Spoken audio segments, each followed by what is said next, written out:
Olá, vamos dar continuidade aos nossos estudos da prece que estão contidos no Evangelho segundo o Espiritismo, capítulo 27, Pedi e obtereis.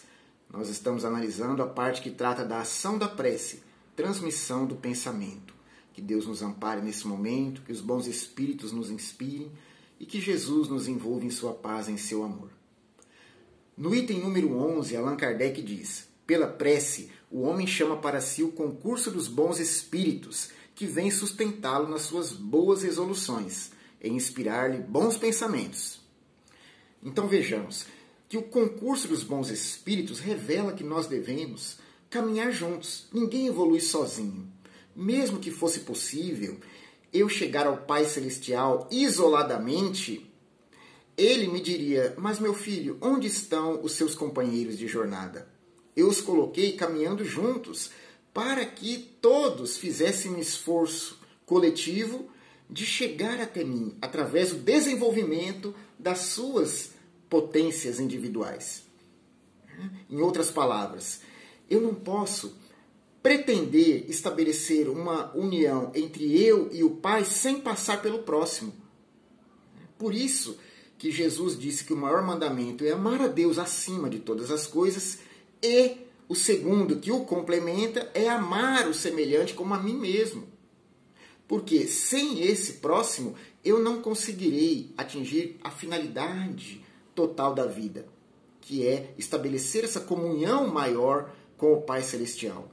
Então, o próximo me permite desenvolver as virtudes que eu trago em mim, né, que estão plantadas como uma sementinha por Jesus e que precisam florescer e frutificar. O próximo é o campo que eu encontro de desenvolvimento dessa semente. Então é preciso valorizá-lo, caminhar com ele. O esforço é coletivo, não é? Apesar do resultado ser individual. Cada qual vai tirar dessa relação, né, que estabelecemos uns com os outros, o material necessário e que tiverem condições de retirar para a sua própria evolução. Mas nós sempre estaremos juntos. Essa é uma realidade. Em qualquer patamar evolutivo que nós nos encontremos, sempre o próximo vai caminhar conosco. Portanto, é preciso aprendermos a nos apoiar, a contarmos uns com os outros. Dessa forma, pela prece, nós acessamos a espiritualidade maior, que é composta de irmãos que já caminharam um pouco mais, têm mais experiência, mais vivência no bem e podem nos auxiliar. Então a prece é um sinal de conexão com aqueles que vão à frente. O homem chama para si o concurso dos bons espíritos que vem sustentá-lo nas suas boas resoluções. Por quê? Os bons espíritos, logicamente, assim o são, porque se preocupam com o que é fundamental para o seu ser imortal, que é o desenvolvimento da capacidade de amar. Para estabelecer essa conexão mais forte com Deus, eles não se ocupam dos nossos caprichos. Portanto, se chamamos os bons espíritos pela prece para resolver questões muito terra a terra, muito imediatistas, muito ligadas aos nossos interesses passageiros no mundo, eles não vão atender, pelo menos não com a mesma prestatividade que atendem aqueles que tomam boas resoluções. As boas resoluções, logicamente, tocam em todos os aspectos da vida, né? Tanto no material como no espiritual. Nós podemos e devemos tomar boas resoluções diante de todas as situações que nos cercam. E os bons espíritos, eles estão aí para nos apoiar nelas. Porém, é preciso ter sempre em mente que nós somos espíritos. E à medida que damos a César o que lhe pertence, vamos dar a Deus o que é de Deus também. Procurar, em primeiro lugar, o reino do Pai Celestial e a sua justiça, porque todo o resto nos será acrescentado. Então, as boas resoluções que tomamos no sentido de nos melhorarmos, elas são apoiadas pelos bons espíritos. E é aí que eles atuam com maior efetividade. Nesse campo do íntimo, porque a criatura estando bem consigo mesma, bem resolvida espiritualmente, é claro que isso é um processo para muitas reencarnações, mas nós já podemos colocar o pé nele e sentir o reflexo dessa decisão no dia a dia. A criatura, estando determinada a se espiritualizar, tudo que ela faz vai sofrer influência dessa sua decisão. Então, nós estando bem interiormente, vamos tomar, consequentemente, boas resoluções na vida prática. Então, o homem adquire, assim, através da prece, da conexão com a espiritualidade superior, a força moral necessária para vencer as dificuldades e reentrar no caminho reto se dele se afastou. Todos nós temos dificuldades, que são as provas da vida.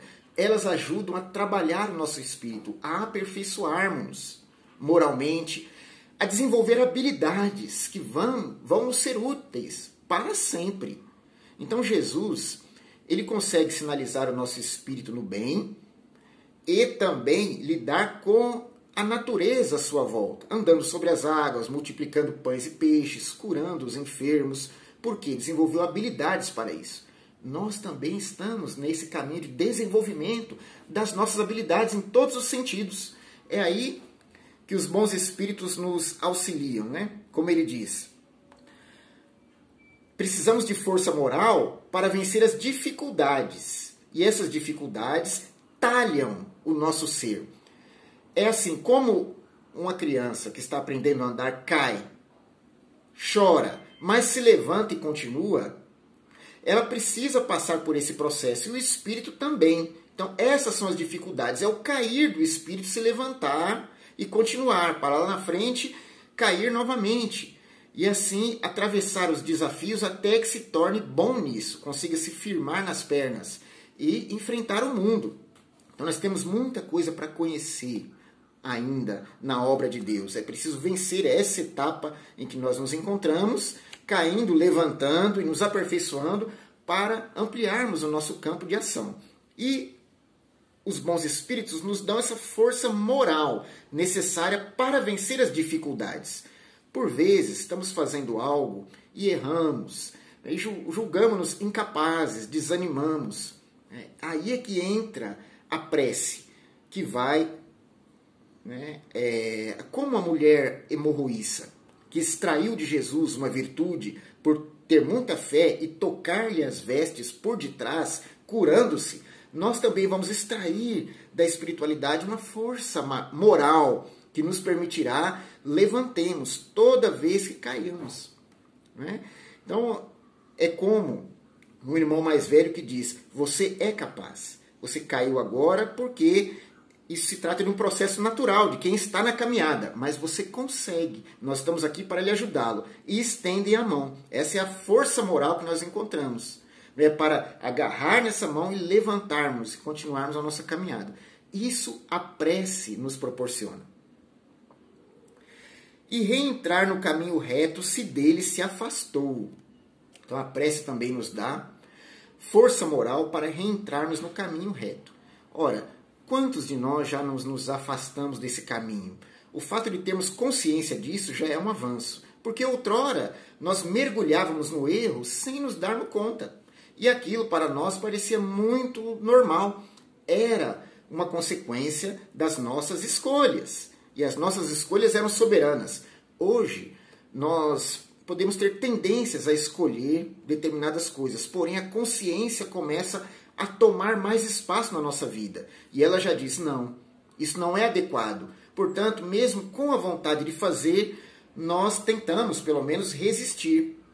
São as tentações que vêm, volta e meia, aflorando do passado, e fazendo com que o homem velho se predomine hoje.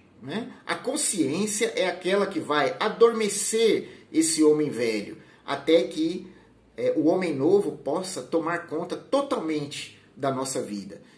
Novos princípios, novos valores, novas predisposições, não mais aquelas antigas do passado que tanto nos fazem sofrer hoje. Se hoje carregamos o fardo da angústia, da amargura, da dor e do sofrimento, é por conta dessas tendências que alimentamos por séculos e até milênios, que tendem a deixar de existir à medida que nós nos esforçamos por domá-las. Domar as más inclinações é o caminho, sempre.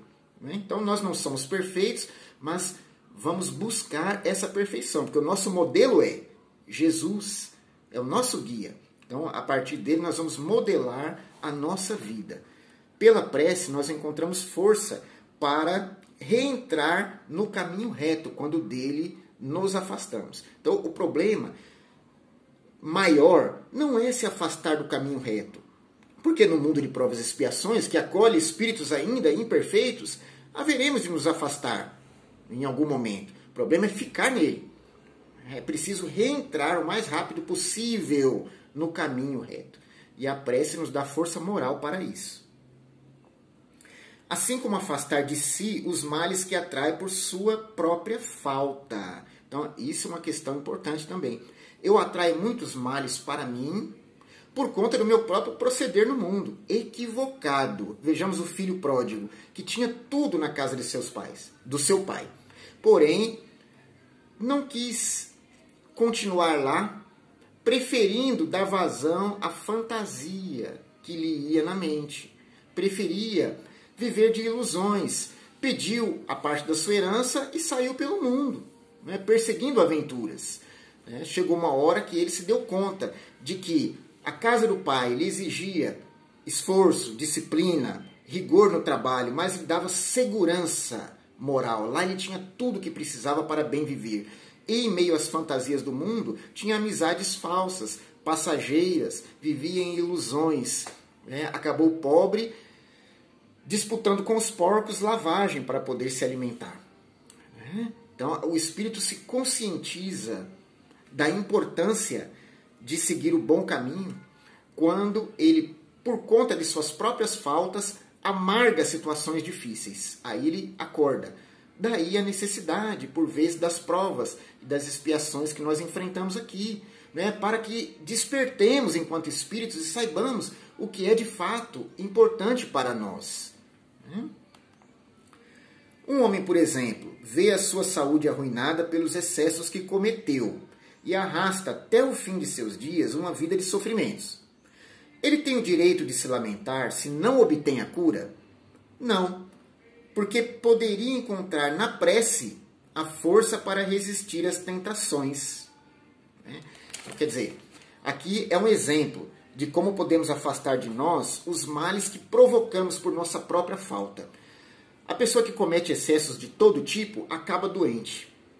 E essa doença, ela evolui fazendo com que ele limite muito a sua ação no mundo. Às vezes tem que parar de comer certas coisas, parar de ingerir certas bebidas, viver repousando quando ele queria caminhar e correr pelo mundo, vivenciando as suas fantasias. Porém, desvinculado da consciência, isso o arrastaria cada vez mais para sérios e profundos compromissos com a justiça divina. Portanto, a doença vem como uma professora. Ela, ao mesmo tempo que contém aqueles impulsos, bota o espírito para pensar, refletir na sua condição de ser imortal, que não está aqui para se divertir no mundo, e sim para cumprir uma tarefa consigo mesmo, diante de Deus, que é a de se aperfeiçoar, de se iluminar. Através da prece, nós podemos atrair para nós as boas inspirações que vão nos fazer refletir nessa direção, e aproveitar melhor o nosso tempo aqui. Porque eu não tenho como responsabilizar o destino, a vida, as questões exteriores, ou o próprio Deus, pelos males que eu mesmo provoco. Porque se por excesso eu prejudico minha saúde e acabo os meus dias em debilidade física, em inaptidão orgânica, foi por conta da minha imprevidência em utilizar o livre-arbítrio e os recursos que Deus me deu. O corpo físico é o primeiro deles. Nós nascemos apenas com esse recurso, e vamos deixá-lo por último. Todos os outros bens nós amealhamos no decorrer da vida e vamos abrindo mão, vamos deixando, para que no momento da desencarnação apenas o nosso corpo físico seja o último que a gente deixa. Então é preciso cuidar dele. Emmanuel diz, na prece nós podemos encontrar força para resistir às tentações. Tentações que nos levam a comprometer a nossa existência, física e ou moralmente. Então, Se eu tenho grandes desafios, e todos nós o temos, cada qual em uma área específica, nós sabemos, é uma coisa muito íntima. É preciso orar para nos sustentarmos. Essa força moral vem. Né? Então, por vezes eu não tenho jeito para falar com as pessoas a respeito dos meus problemas mais íntimos, mas eu posso falar abertamente com Cristo, porque Ele nos entende perfeitamente. Não há nada para Jesus que seja motivo de tabu. Qualquer assunto pode ser tratado com o Mestre através da prece, bem como com o nosso anjo guardião, que é um representante do Cristo do nosso lado, né? E aos espíritos superiores, a quem rogamos forças. Então, a questão é de abrir o coração, falar mesmo da sua problemática, expor a sua fragilidade através da prece. Nós temos amigos de verdade que nos escutam na espiritualidade. E assim adquirir a força moral com humildade para resistirmos às tentações que colocariam a perder grande parte da nossa reencarnação.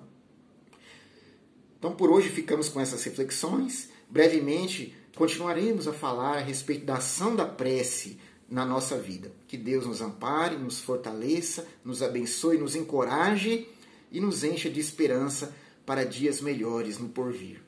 Assim seja. Muito obrigado.